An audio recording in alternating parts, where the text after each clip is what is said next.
Hello students, स्वागत है आप सभी का आपके अपने यूट्यूब चैनल प्रिंसवुड एजुकेशन में। आज की इस क्लास में हम आपको प्रभावपूर्ण नेतृत्व के कार्य एवं विशेषताओं के बारे में बताएंगे और उनके सोपानों के बारे में पढ़ेंगे। ठीक है, सोपान मतलब क्या हुआ, उनके चरण के बारे में पढ़ेंगे। सबसे पहले हम पढ़ेंगे प्रभावपूर्ण नेतृत्व के कार्य एवं विशेषताएं। संयुक्त राज्य अमेरिका में शैक्षिक नेतृत्व के ऐसे कार्यों के संबंध में विचार किया गया है जिनका संपादन करने से शैक्षिक नेतृत्व की क्षमता में वृद्धि होती है। इन कार्यों का निम्नलिखित पंक्तियों में वर्णन किया जा रहा है। पहला क्या है, सुनिश्चित नियोजन प्लानिंग। योजना जितनी सुदृढ़ तथा सुनिश्चित होगी, कार्य में उतनी ही सफलता मिलेगी। योजना जितनी सुदृढ़ तथा सुनिश्चित होगी, कार्य में उतनी ही सफलता मिलेगी। उद्देश्य प्राप्ति एवं सफलता के लिए नेता को अत्यंत कुशलता पूर्वक योजना का निर्माण करना चाहिए। इसमें बताया गया है कि योजना को इतना सुदृढ़ और सुनिश्चित बनाइए ताकि जो हमारा उद्देश्य है उसको हम आसानी से प्राप्त कर सकें। ठीक है, इसके लिए क्या होना चाहिए, जो नेता है वो अत्यंत कुशल होना चाहिए। ठीक है, उसकी जो योजना है नेता की वो कैसी होनी चाहिए, बहुत ही कुशल होनी चाहिए, मतलब सुदृढ़ होनी चाहिए। ठीक है, योजना में क्रमबद्धता होनी चाहिए, सैद्धांतिकता होनी चाहिए। शैक्षिक नेता योजना का निर्माण इस प्रकार करता है जिससे शिक्षा की गुणात्मकता में वृद्धि होती है तथा विद्यालयों की सेवा द्वारा समाज को भी अधिक लाभ मिलता है। सेकंड पॉइंट है वित्तीय कार्य कुशलता। शैक्षिक नेतृत्व का कार्य वित्तीय समस्याओं को सुलझाने का भी होता है।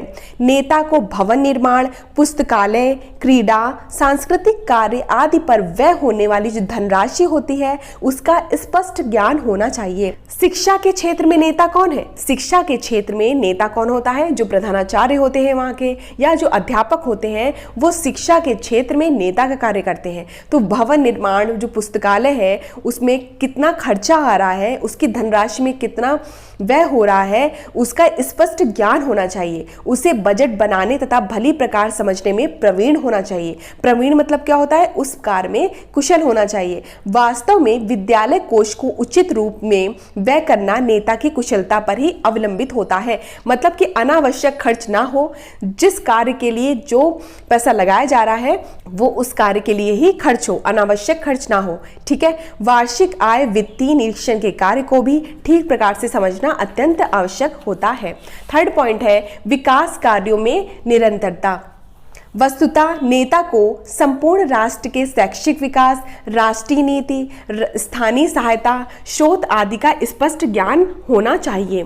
शैक्षिक नेता के कार्यों की तभी प्रशंसा होती है तब वह विद्यालय की निरंतर उन्नति के लिए प्रयत्न करता है। देखिए, शैक्षिक नेता के कार्यों की तभी प्रशंसा होती है जब वो क्या करता है, विद्यालय की निरंतर जो उन्नति है, ठीक है, कि विद्यालय का विकास कैसे हो सके उसके लिए निरंतर प्रयत्न करता है। विद्यालय को अधिक दिनों तक सुप्तावस्था में रखना किसी भी दशा में प्रशंसनीय नहीं कहा जा सकता। स्थानीय व्यक्तियों की सहायता को प्राप्त करना, शैक्षिक योजनाओं के लिए विभिन्न स्रोतों से धन एकत्रित करना, कि जो शिक्षा के प्रति जो योजनाएं बन रही हैं उसके लिए धन एकत्रित करना ताकि उनको क्या है, उनके लक्ष्य तक पहुंचाया जा सके। शिक्षा अधिकारों को विद्यालय के लाभार्थ आमंत्रित करना, नवीन अनुसंधानों तथा नवीन शिक्षण पद्धतियों को अपनाना, जो नई नई शिक्षण पद्धतियां आ रही उनको अपनाकर क्या करना, छात्रों को उसके बारे में बताना। ठीक है, आदि ऐसे अनेक कार्य ऐसे होते हैं जिसमें विद्यालय की निरंतर उन्नति होती है तथा शैक्षिक नेता की ख्याति में भी वृद्धि होती है। चौथा पॉइंट है संस्थागत प्रशासन। शैक्षिक नेता का सर्वाधिक महत्वपूर्ण कार्य उस संस्था के प्रशासन को ठीक करना है जिसका उत्तरदायित्व उसके कंधों पर होता है। विद्यालय की अनेक गतिविधियां होती हैं, शैक्षिक कार्य, कार्यालय संबंधी कार्य, पुस्तकालय, क्रीड़ा कार्य, शिक्षा अधिकारियों के कार्यालयों से संबंधित कार्य, समाज के व्यक्तियों से संपर्क रखना आदि ऐसे अनेक कार्य हैं जिनके संबंध में नेता को सदैव जागरूक रहना होता है। इन कार्यों के संबंध में पूर्ण ज्ञान तथा इन्हें कार्यान्वित करने का जो कौशल है वो शैक्षिक नेता में पूर्णतया होना चाहिए। वाणी का माधुर्य पारस्परिक संबंधों के लिए आधार का कार्य करता है। मतलब उसकी वाणी कैसी होनी चाहिए, बहुत ही मधुर होनी चाहिए ताकि सभी छात्र उसको आसानी से समझ सकें। और जो संबंध बनाने होते हैं, छात्र एक अध्यापक में जो संबंध होता है उसको वाणी का माधुर्य ही उसका एक आधार होता है। ठीक है, शैक्षिक नेता को मीठे तथा सरल वचनों का प्रयोग करने के लिए अभ्यस्त होना चाहिए। ठीक है, व्यंग्यात्मक तथा कटुतापूर्ण वाक्यों के प्रयोग से तो जो निकट सहयोगी होते हैं सहयोगी नेता के संपर्क से हटते चले आते हैं। मतलब किसी छात्र पर व्यंग कर देना या उससे कटुतापूर्वक बात कर देना, इसके जो नकारात्मक जो प्रभाव होता है उससे जो छात्र होते हैं वो दूर हटते चले आते हैं। ठीक है, और इन सभी बातों का प्रभाव संस्था के प्रशासन पर निश्चित रूप से होता है। तो शैक्षिक नेता का स्वभाव कैसा होना चाहिए? उसका स्वभाव, व्यवहार, निरीक्षण, आय व्यय, ज्ञान नियंत्रण आदि में निपुण होकर ही संस्था के प्रशासन का ठीक से संचालन कर सकता है। मतलब ये बताया गया है कि इसका सारांश ये है कि जो शैक्षिक नेता है उसका स्वभाव भी अच्छा होना चाहिए, व्यवहार अच्छा होना चाहिए, निरीक्षण आय व्यय होना चाहिए, मतलब निरीक्षण का कार्य कर ले, आय व्यय का ज्ञान हो, ज्ञान ठीक है, नियंत्रण हो आदि में निपुण होता है, तभी वो संस्था के प्रशासन का ठीक से संचालन कर सकता है।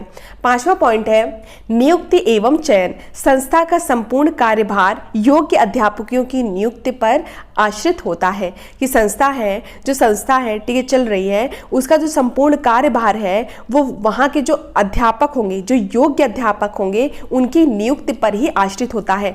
मतलब अगर योग्य अध्यापकों की नियुक्ति की जाएगी तो क्या होगा, जो संस्था है उसकी उन्नति हो सकेगी। योग्य शैक्षिक नेता को यह स्पष्ट ज्ञान होना चाहिए कि किस विषय तथा किस वेतनमान में कितने अध्यापकों के स्थान रिक्त होने वाले हैं तथा रिक्त पूर्ति हेतु किन योग्यताओं से परिपूर्ण अध्यापकों की नियुक्ति करनी है। नियुक्ति प्रोन्नति के नियमों का भी नेता को पूर्ण ज्ञान होना चाहिए कि मतलब कितने पद खाली हो रहे हैं, ठीक है, कितने नेता की आवश्यकता है, ये सभी चीज़ों का ज्ञान जो है वो किसको होना चाहिए, एक नेता को होना चाहिए। ठीक है, क्योंकि जो संस्था की उन्नति के लिए हमें इन सब चीज़ों का ध्यान देना चाहिए। ठीक है, पूर्णतया उत्तरदायित्व निभाने वाले तथा प्रत्येक गतिविधि में अगुवा रहने वाले अध्यापकों के नेता द्वारा कुशलतापूर्वक चयन किया जाना चाहिए। उचित चयन के लिए निष्पक्षता होनी चाहिए, उदारता होनी चाहिए, न्यायप्रियता होनी चाहिए। इसकी आवश्यकता है जो शैक्षिक नेता में पूर्ण रूप से ही होनी चाहिए। वास्तव में उपयुक्त नियुक्ति एवं चयन की प्रक्रिया की अध्यापकों में संतोष, आत्मविश्वास, कार्य तल्लीनता, संस्था के प्रति आस्था आदि अनेक गुणों की वृद्धि करती है। निसंदेह नियुक्ति एवं चयन संबंधी कार्यों में शैक्षिक नेता को अत्यधिक कुशल होना चाहिए। इसमें यह बताया गया है कि कोई नियुक्ति हो या कोई चयन संबंधी कार्य हो, उसमें भी शैक्षिक नेता को अत्यधिक कुशल होना चाहिए। नेक्स्ट पॉइंट है छात्रों के प्रवेश की योजना। संख्या की सामर्थ्य अनुसार छात्रों को प्रवेश देने की योजना बनाना नेता का महत्वपूर्ण कार्य है। कि कोई संस्था है उसको समर्थानुसार जो छात्रों को प्रवेश देने की योजना बनाना, ये भी एक नेता का महत्वपूर्ण कार्य होता है। इसके लिए अध्यापकों की समिति का निर्माण करना, प्रवेश के लिए परीक्षा आदि की योजना बनाना तथा छात्रों के पुराने चारित्रिक तथा शैक्षिक प्रमाण पत्रों का ध्यानपूर्वक अवलोकन करना आदि प्रमुख कार्य समझे जाते हैं। कुछ छात्र कैसे होंगे, कुछ छात्र अच्छे वक्ता होंगे। वक्ता मतलब क्या होता है, बोलने में निपुण होते हैं। ठीक है, कुछ कुशल खिलाड़ी होते हैं, कुछ क्या होते हैं पाठ्येतर क्रियाओं में, मतलब जो पठन क्रिया है उसमें क्या होते हैं अग्रणी होते हैं। अग्रणी मतलब क्या होता है, आगे होते हैं। उन छात्रों को प्रविष्ट करने में भी प्रधानाचार्य को सजग रहना आवश्यक होता है। विद्यालय प्रांगण में छात्रों को सभी क्षेत्रों में उत्तम बनने का प्रयास करना वास्तव में शैक्षिक नेता का मुख्य कार्य होना चाहिए। 7वां पॉइंट क्या है, विद्यालय भवन तथा साज सज्जा। वस्तुतः विद्यालय के भवन निर्माण का उत्तरदायित्व शैक्षिक नेता पर ही होता है कि भवन निर्माण में कितना खर्चा आ रहा है और उसका जो पूरा उत्तरदायित्व है किस पे होना चाहिए, शैक्षिक नेता पर होना चाहिए। भवन का बनना, उसकी मरम्मत कराना तथा आवश्यकता के अनुसार उसका विकास करना प्रधानाचार्य के मुख्य कार्यों में सम्मिलित होता है।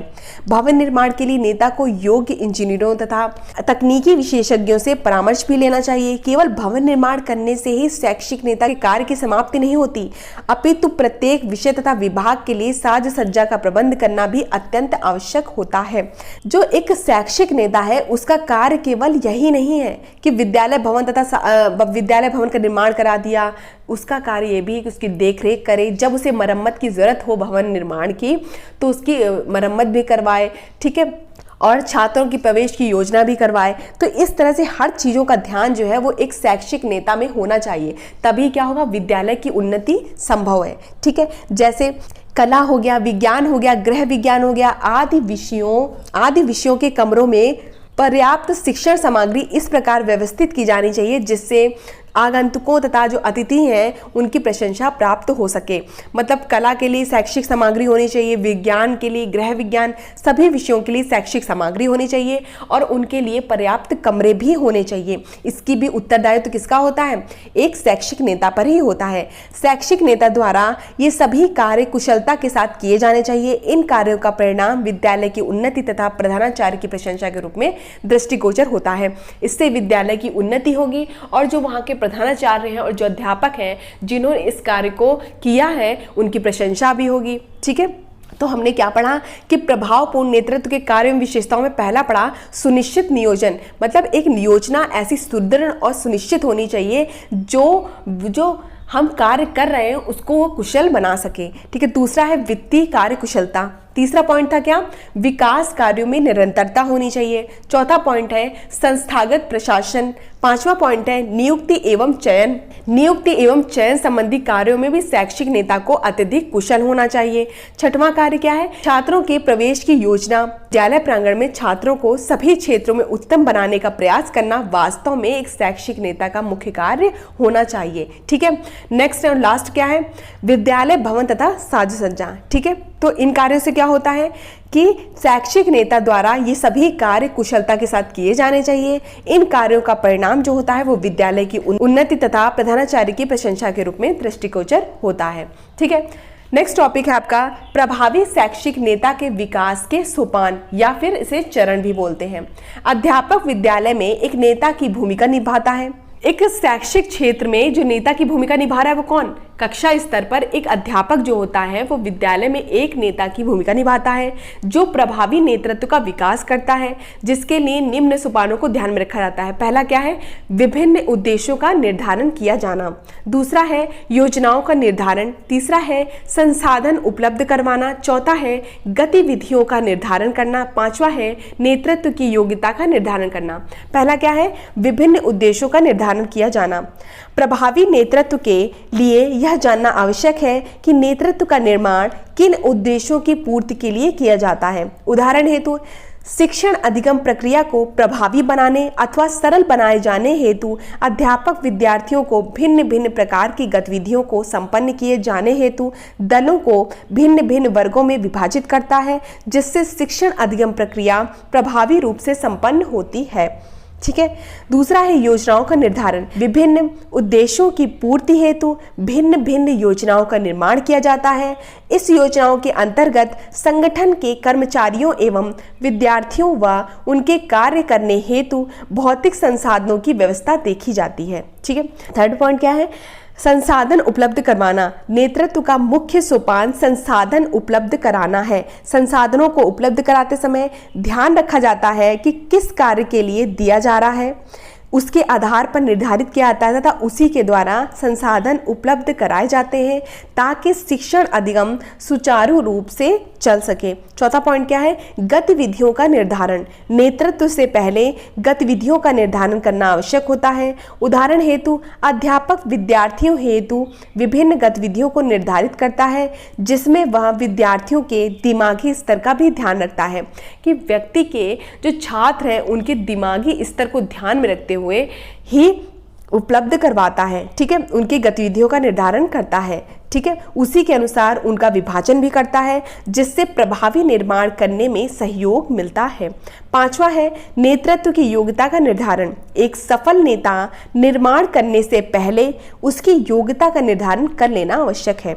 कोई सफल नेता निर्माण करने से पहले उसकी जो योग्यता है, उस सफल नेता की योग्यता है उसका निर्धारण कर लेना आवश्यक है। क्या वह योग्यता के मापदंडों को पूर्ण करता है?